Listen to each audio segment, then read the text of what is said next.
বিশিষ্ট শিশু সাহিত্যিক ও কবি ভবানীপ্রসাদ মজুমদারের লেখা একটি ছোটদের ছোট্ট ছড়া আজ আমি পাঠ করে শোনাব। ছড়া চোর পালালে। শুরু করছি। কাল রাতে হাই হাই, সব নাকি তোর?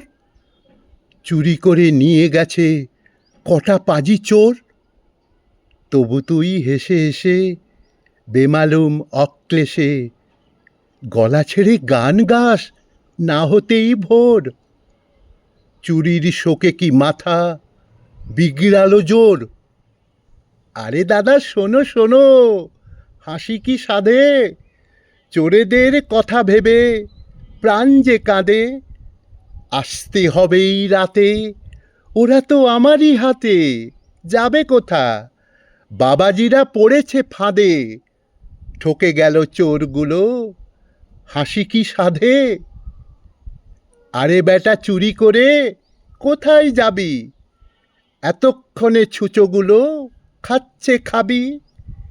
নিয়ে গেছে আলমারি সিন্ধুক ভারী ভারী, ভুলে গেছে নিয়ে যেতে এই যে চাবি।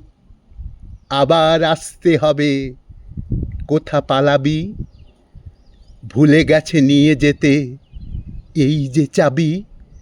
আবার আসতে হবে, কোথা পালাবি?